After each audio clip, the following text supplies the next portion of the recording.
like answer that you're giving. I need you to. Okay, all right.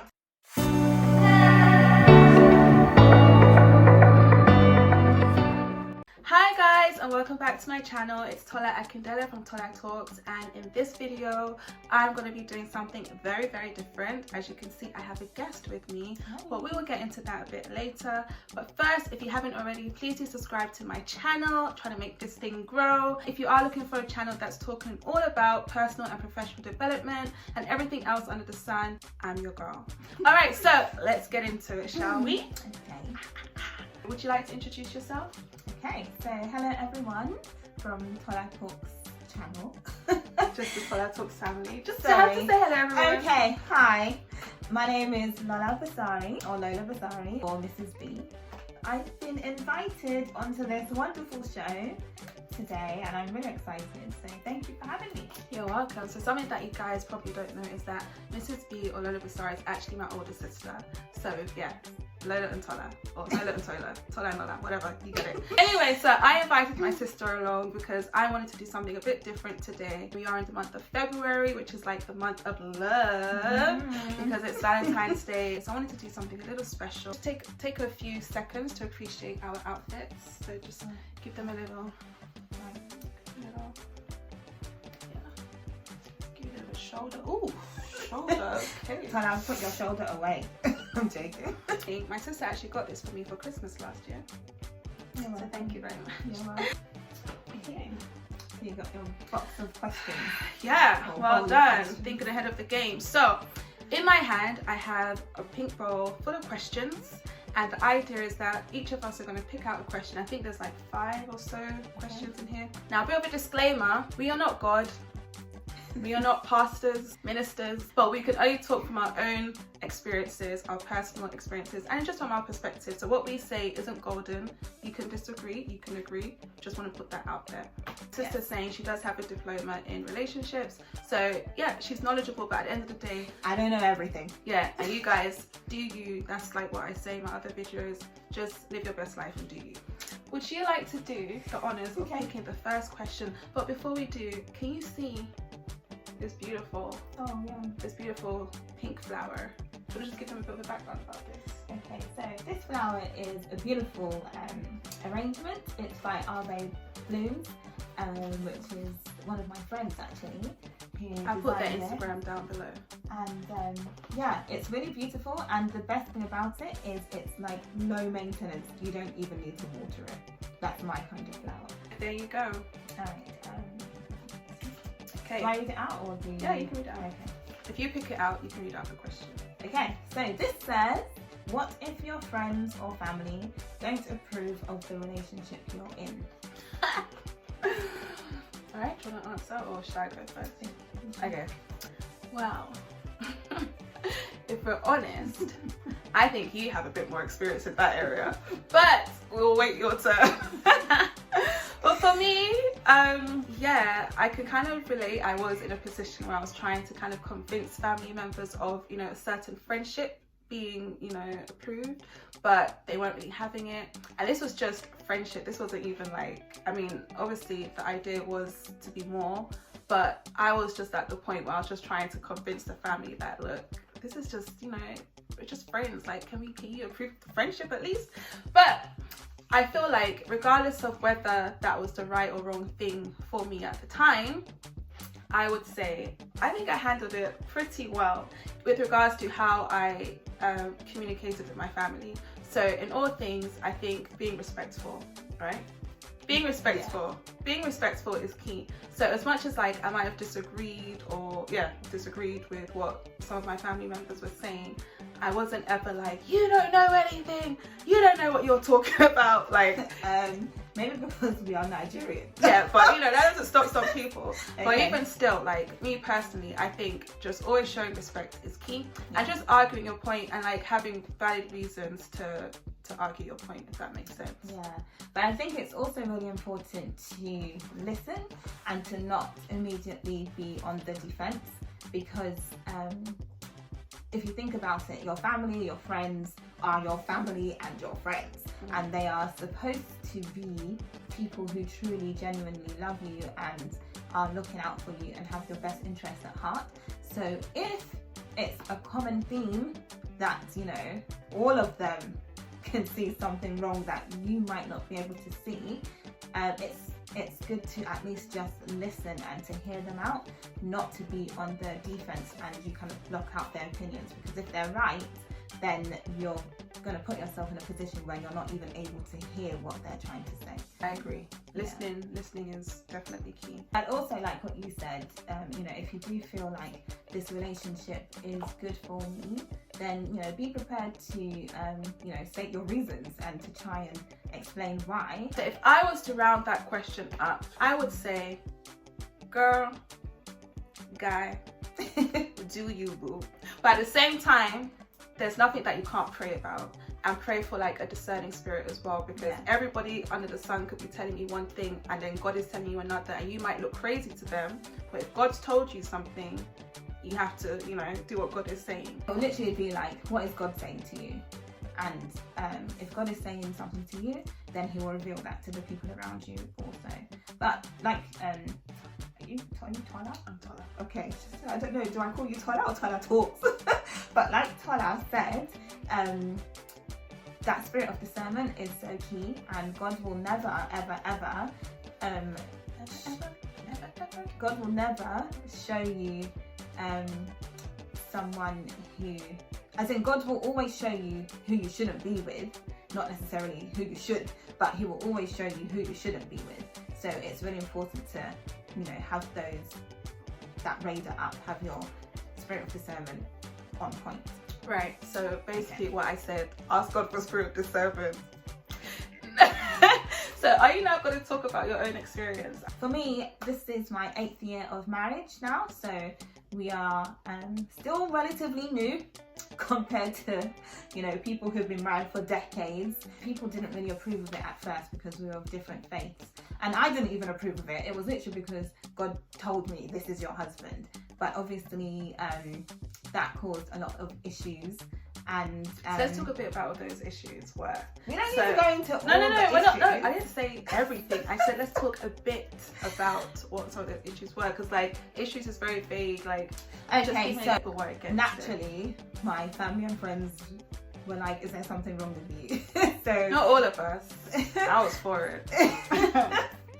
So yeah, I would have done the same if it was my sister or someone else as well. Like, are you okay?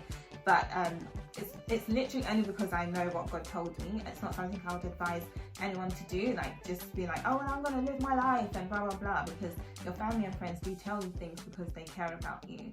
So yeah, and obviously as time went on, God's plan was revealed, and you know, we're all fine now. And bish bosh bash, 2 boys later, we find ourselves here. Next question. Is it my turn? You're not serious. Right, so this says, ooh, in a relationship, if one of you can no longer be sexually active, is it over? So I 100% am leaving this for you to answer this. Is it over, Mrs. B? Okay, so no, it's not over, because there is more to a relationship than sex. If you look at it like the love of your life is still the love of your life, whether, you know, they, God forbid, were in an accident and maybe they're in the army and a bomb exploded and their balls got chopped off or something. Graphic. Okay, but like, you know, anything can happen. Does that change the fact that that person is still the love of your life? Do you see? So I think, is the relationship over? It doesn't necessarily have to be over. It might become more difficult or more challenging. Personally, I wouldn't be having sex unless I'm married. So I'm saying it in the constraints of a marriage. And I know that when you get married, you say vows. You give vows to each other. And, you know, it's the hard times, the good times, death, all of that kind of stuff. So it's like, if something was to happen where, you know, sex is kind of off the table or something like that, it can't just be over. Like you said, there have to be discussions, there are other ways, and you don't just automatically like lose love for this person. Yeah. Like, you have to break it down. Is it that they can't feel things, or they can't physically like do the act? Like, this is a very surface level question. It's a very surface level question. So, you know, there are levels to these things. So okay, this one says, how do you know when you're in love? Okay. How do you know when you're in love? All right, I feel like I've been in love maybe like twice. But are you sure it's only twice? yes, you see this? Okay. You have to let me finish. Okay, go on. And I said I think I've only been in love around twice, like 2 times, because other times I've been in relationships, and don't get me wrong, I don't think I've been in that many relationships, you know. But anyways, I think in the past it could have been, you know, a case of like there's lust. And when I say lust, it's not like, you know, I'm going down and dirty, because that's not the case. But I'm just saying like there's their physical attributes, or even like their mental, like you're attracted to that. So things that are like not on the spiritual level, that's what I'm saying as lust. And I think it could be a case of where like, you know, I just really liked, or, you know, loved the idea of being with this person, and like, you know, what it could mean and how it can look. I remember one relationship in particular, I genuinely really liked the guy. I don't think I loved him, or we didn't get to that stage, but I really liked him, and I really liked the attention that we got in that relationship too. Yeah. We weren't trying to be, you know, the power couple. It just appeared to be that way. Like, everybody would always be like, oh, you guys look so cute, even strangers and things like that. And obviously, like, naturally you kind of get a bit, not gassed, but like, oh, like, your head. We're cool. And then you might mistake that for, oh yeah, I love this guy. And then when we broke up, it was like super hard and difficult for me, to the point that, you know, my sister had to like pray for me. But anyways, moving on. Yeah, so how I know that I'm in love now, that I'm like more mature and experienced in relationships, I think it's if I feel like God is involved in this relationship. And I don't want to sound like, yes, I'm a Christian and I will never deny it, but I don't want to sound like, you know, I'm trying to bang on about it, but I can only talk about my personal experience. And I feel like because I love God so much, that's who I'm looking for in a relationship. And if I see God in that relationship, then I'm in love. And like, that's the spiritual side, I would say. But then on a more like practical side, so let's talk layman terms now. I feel like, you know, if you're just thinking about this person and you get excited, no matter how long you've been with this person, if you still get excited when they call you, when they FaceTime you, when they say they're coming over, or when you know that you're going to meet them somewhere, if you still have those like butterflies feelings, then you know, oh yeah, like I love this guy. And for me personally, if I feel proud to talk about you to somebody like all the time, you know how like new parents will always be like, oh, my son or my daughter or my baby, that's how I feel, like, oh, my babes, my baby, you know, he did this, you know, he does that. Like, if you feel proud to talk about this person, or to go somewhere and you just know that, yeah, like he's gonna represent, then that for me is like, yeah, I love this guy. Like, I don't have any, like, there aren't red flags, so I'm not feeling anxiety every time like I'm with him and thinking, oh, is he gonna do something that's gonna be embarrassed? Like, you just feel your realest self around somebody. That's how I know that I'm in love with someone. I like that. I like the way you said you feel like your realest self, and the thing about like seeing God in that person, because the thing about feeling like you're in love, that example you gave about like feeling like a power couple, or you're gassed, or it goes to your head and stuff like that. It's really easy to feel like you are, but there's a difference between feeling and actually being. Definitely. And I like that, where you can be your realist self. For me, it's been 11 years with my now husband, and like I knew I loved him from when we first started dating. Okay, I can feel myself loving this person because I could feel myself being my true self with him, despite all of the issues that we had in terms of the religion and different faiths and blah blah blah. But like what you said about, you know, still having butterflies and still getting those feelings or still feeling excited if they call you or things like that. This is year 8 of marriage and I still feel those feelings. And it's been, for us anyway, I know we've had like such a crazy ride where, you know, we had like a big blip one year where, you know, I like feelings of like anger and stuff that I've never had towards him, I had, but it's also that thing of like, wow, I really do love this person, because despite the different level of emotions where it's not just been plain sailing, even through the challenges, we still love each other. And what you said about, you know, seeing God in it, that's how God loves us. Like God's relationship is unconditional. And like, if you think of, I know this isn't a scriptural biblical thing, but if you think of someone like David with all the mess ups and, you know, all the stuff that he did, and he's like literally one of God's favorite people, it's like that, because that's the reality of life and that's the reality of love. It's never perfect, but it's perfect in him. And when you've got him in your marriage or in your relationship, then that's love. Preach, girl. Almost getting there, guys. Alright. Oh man. Okay, in a relationship, would you prefer if the man is earning more than a woman? In a relationship, would you prefer if the man is earning more than the woman? Interesting. What are your thoughts? No, I've asked the question, so you have to answer. Okay. In a relationship, I don't think it matters. In a marriage, I don't think it matters. In a relationship, your finances are separate, and whoever's earning more or whatever doesn't really matter, because what's his is his, what's hers is hers, right? If you guys decide, oh, we're going to go out to eat and stuff, I know like the typical thing is that, okay, the man should pay. Feminism is being more recognized.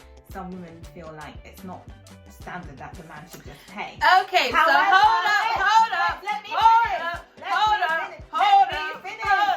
You said some women. The question is, do you, Lola Busari, do you prefer? Don't be all of this diplomatic like answer that you're giving. I need you to. Okay, all right. So, yes, I do believe that.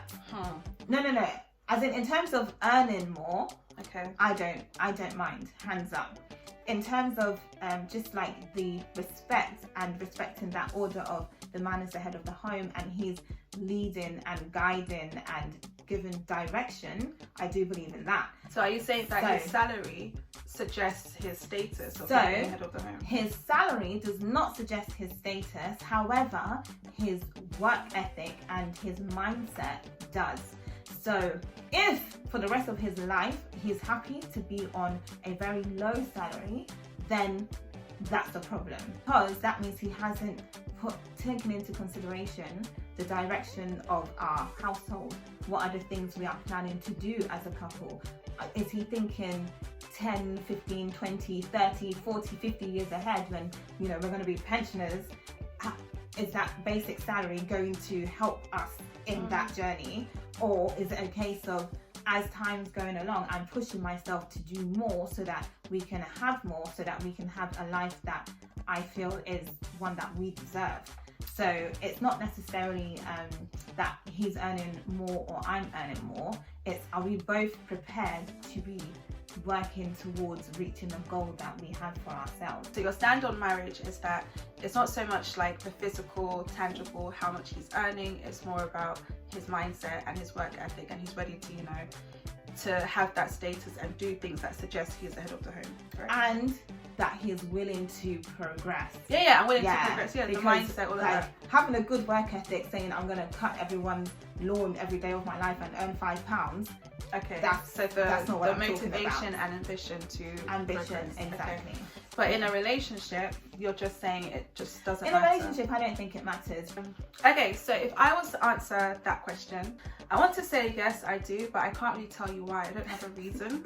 So that just tells me that I'm not that bothered. Like, it's not something that, you know, it's mandatory for me. At the same time, I feel like, again, if you just kind of take it to marriage, I don't think it's a problem, like you're saying, if the guy is earning less. Because let's be real, in this day and age, everybody has a side hustle. So whether his 9-to-5 job is, you know, a standard basic pay, basic salary that's not, you know, high, or it's less than mine, whatever it is. If he's, you know, doing trading on the side or running a business here and doing that kind of stuff, it's like you said, that work ethic, that drive, that willingness to kind of do better. And if he's just aiming to take our family, or even if we're not a family yet and we are in a relationship, but I could see that him as a bachelor is, you know, trying to kind of get to that financial freedom zone. I'm all for it. Everyone should want financial freedom. Not that money is everything, but in life, it's something. It's something. Okay. Yeah. Okay. So it's you. We're on the last question. Okay. Yeah. Last but not least. Last but not least. All right. Like there's literally only one piece of paper right there. Okay. What does it say? It says, I'm ready. Would you travel on holiday with your boyfriend or girlfriend? That's a very interesting question.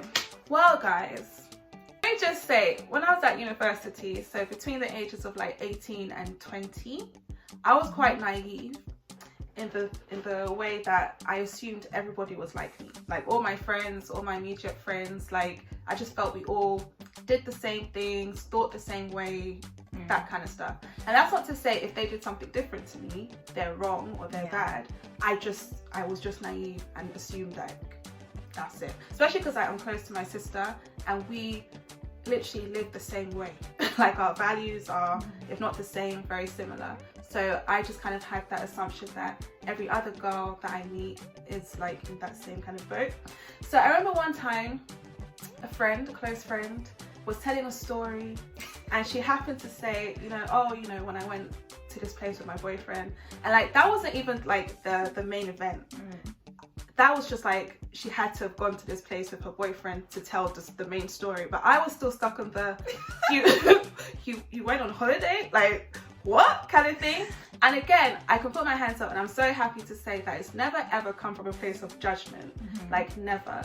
It's just like okay, like that's always, not now, obviously I'm older now, but like before it was like, oh, okay, that's different and interesting and surprising, because I've just kind of grown up thinking or being told that, you know, you don't do that kind of thing, but that doesn't mean that you're wrong if you do you know what I mean? So it's that kind of thing. So I think as I grew, I still had that mentality that, well, I have no business going on holiday with my boyfriend. Like, I just about go on holiday with my friends. It's like, it's not a thing that I do all the time. And that's, you know, it's just who I am, basically. But there was one time, guys, not that long ago again, that I tried it. I was like, you know what? I'm gonna do this. Like, I'm gonna go on holiday with my boyfriend because I feel like, you know, we need to do this. I feel like, you know, there's a bigger picture to this. And then God just said no. he literally scattered the plans. Like, when I say scattered, like scattered, honestly, like it was so that's how I know that, guys, if you go on holiday with your boyfriend or girlfriend, I'm not judging you. Like I said, you guys do what you want to do. I do what I want to do. The time I tried to do something different, it just didn't work out. So that's what I can say. But another thing I would say, I can advise, if you want to take this advice, is that it's all down to the individuals. If you're a couple in a relationship and you both know that, okay, I want to wait, or we want to wait to marriage before we have sex or get intimate and stuff like that, I wouldn't advise for you to go somewhere like away on holiday where you're in a new area, you're excited, it's fun, you're happy, you want to be close with each other. If you find yourself in an environment where you just want to spend like so much time being together physically, and then you're just overjoyed with, like, you know, the change of scenery that you have, like holiday vibes, like that could lead to something. And then what you don't want, like I said, remember, you guys have made that decision to wait. This doesn't apply if you're not thinking that way. But if you guys have both made that decision to wait, don't put yourself in a position where you're just making it harder. You might have self-control, you might have it, but my personal advice would be, just don't do it. But at the same time, there's nothing stopping you from doing it local. So at the end of the day, it's down to the individual. That's my opinion. I think like you said, we kind of grew up in a small bubble. So the way that we thought, you know, kind of got challenged with the more people you meet outside of your bubble, and as you grow older as well, you become a bit more mature and you learn about other people. I think in everything, as long as your spiritual relationship is not being sacrificed, then or compromised, then, like you said, it's down to the individual. For me personally, when my husband and I were engaged, we did go away for my birthday. It was just not like nowhere outside the country. We went to, like, you know, those staycations. When? It was for my birthday. Yeah, anyway, so, but we went with friends. So we went with another couple and we had separate rooms. So I stayed with his friend's girlfriend. Okay, so the girls stay together. Yeah. I think a setup like that is fine. Yeah, just so there was like accountability and stuff. Yeah. And we were engaged, so we knew we were serious enough to want to build something and like experience being away, but we did it in a safe kind of So can I quickly ask you, if you were engaged as you were, would you still have gone on holiday if you didn't go with the other couple? I think now, looking at it, I would just say probably yes, because we already knew our rules and you know, our feelings of self-control and stuff like that. But then at the same time, the time that we really did go away with just us two once we were married, it was such a wonderful experience. It was like that thing of like, it's a new thing, and it's like, okay, if you're like, what's the point of being married then, apart from the fact that you're legally an entity? Like, certain experiences you want to save for that time. So like, that was the first time being on holiday in like a hot climate with my husband, and it was like, we're going to the beach with my husband, not my boyfriend, or, you know, it was just like, and it's like, you know, or even that feeling of sleeping in each other's arms, you know, is something that we waited for. So it's like a new experience, and just makes everything really nice and new, and it's just something to look forward to. So there is no rule for or against. It just depends on like what your personal commitment to each other is, and you know, what you guys don't want to do, or like you said, make compromises or sacrifice the vows you've made, you know. But you know, it's down to everyone. And for me personally, that's what I'm saying, it's down to the individual and the individuals as a couple. But me personally, I wouldn't want to, just because I know it's something that I look forward to. Even like hotels, you can ask my sister, I'm always like, oh, I can't wait to just have that hotel experience with my husband. Like, a lot of people in relationships go to the hotel all the time, but it's like, I don't want to do that, because that's something I want. Like, I want to jump on the bed and do other things, but it's like, I genuinely look forward to that, to the experience. So it's down to the individual. I mean, I don't think there's anything in the Bible that says, you know, thou shalt not travel on holiday with your loved one. Like, it's not like that. But obviously there are Christian principles or Christian things that come into play when it, you know, comes to this topic. But at the end of the day, it's down to the individual. Yeah, and I think it is cool to maybe go as a group. So your boyfriend can go, your like, you know, group of friends can go, and that way you're also building like that circle that you're going to be around when you do get married as well. For sure. So like now that we're married, we have like a group of our couple friends where, you know, every Christmas we go away together, or we go on holiday together. So like, you know, you can have that, share that experience, and if there's, you know, you guys want to take a moment away to yourselves and stuff like that, that's cool. But like, make it a communal thing before you get married, and then it becomes more intimate and a bit more, you know, when you are. But again, just personal opinions. Well, thank you guys so much. I hope you enjoyed watching this video as much as we enjoyed making this video. I'm so happy to have you on the show. Thank you for having me on, because as you know, I'm not on social media anymore, and I'm not doing like relationship stuff like that. I just do it more on a one-to-one basis. I was gonna ask her to, like, you know, share her Instagram handle, it's all gone. I'm not on Instagram anymore. But once you are, I'll be sure to add it in my description box below. But yeah, thanks once again for joining me. Thank you for having me. And if you guys haven't already, please do like the video. Please like her video. Like. And what's that? Subscribe. And comment. Yes, thanks. Yeah. So like, do all comment, those things. subscribe, Okay. share it. And share the love. All that stuff. Alright, Thank you. well, see you later. Bye.